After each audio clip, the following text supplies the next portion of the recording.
Welcome back, everybody. In this video, our focus is going to be lesson number 15. Lesson number 15 acts very much like lesson number 8 in the previous set of videos, where lesson 15 is very much a culmination of the notes we've learned so far from lesson 9 through lesson 14. You're going to have to practice this on your own. The notes are going to be jumping up and down to get you to familiarize yourself with the notes. They're not going to be in the same order. And you're going to come across some awkward string crossings, which is what I want to go over with you in this video. So practice the music, get it all down, and you may notice that you're going to be making mistakes in these spots. So in measure 3, we have our first instance of string crossing, and it's going to be on the third count when we play the B with our index finger. When we play that B with our index finger,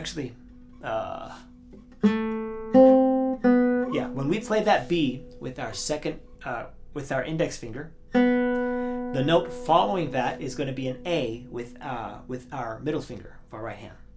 So in this instance, you're using your shorter finger to extend to reach a string that's further away from where your hand is, right? And then when you play the A, you're using the longer finger to play the note that's closer to your hand, or the string that's closer to your hand. And that's what creates that awkward string crossing. I mentioned this already before, but I just want to go over it again. So you have B with your index finger, followed by A with your middle finger. And then continuing on, in the beginning of measure 4, we have a B again, and that's also going to be played with your index finger.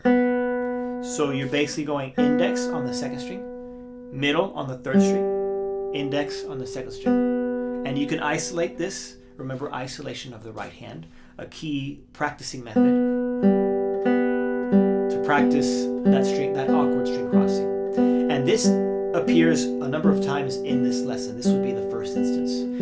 At the end of measure 4, it happens again. We have a B with our index, followed by an A with our middle finger, right there. Only this time we continue by playing the third string with our index finger, and the string crossing doesn't continue there.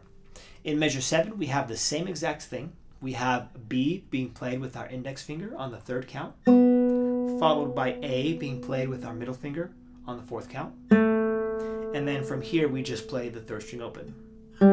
So again, isolating the right hand and playing our index finger on the second string and our middle finger on the third string is going to go a long ways towards making sure that these mistakes don't happen very often. It happens one more. No, that is it. I'm looking at my notes here. Yeah, that's it. Measures 3, 4, and 7.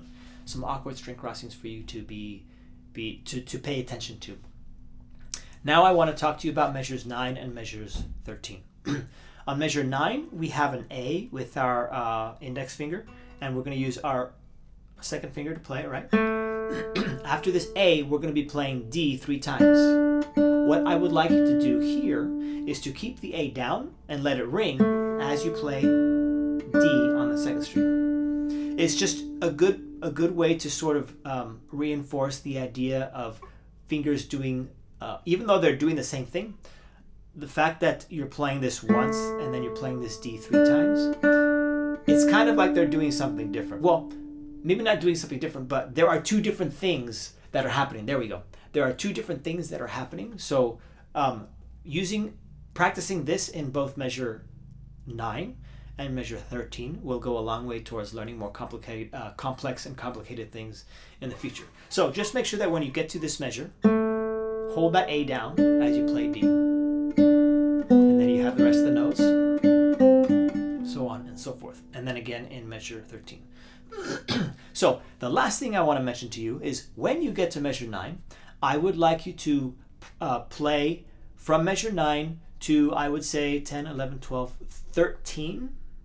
From 9 through 13, I would like you to begin playing tosto, working your way back to ponticello, and then when you hit measure 13, you're going to work your way back and finish the song, or lesson, I should say, in a tosto sort of color sound.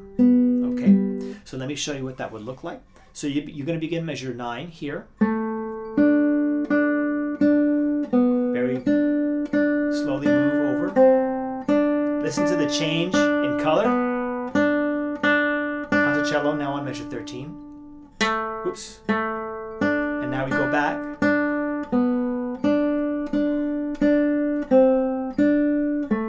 To tosto. And you're done.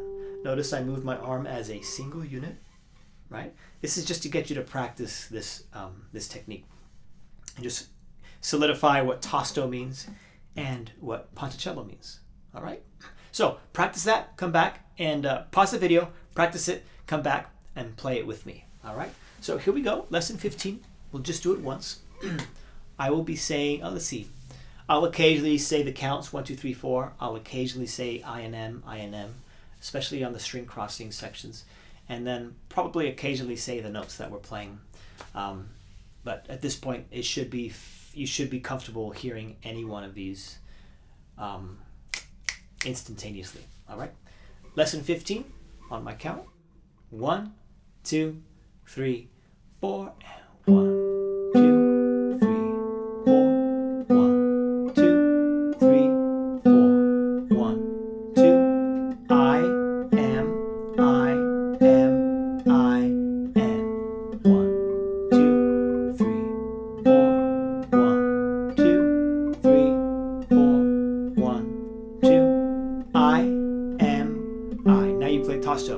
3, 4, and 1, 2, 3. Move your hand over a little bit. 1, 2. A little bit more. Keep your hand and your arm as a single unit. 2, 3, 4. You should be ponticello now. 3, 4, 1, 2, 3. Bring it back. 2,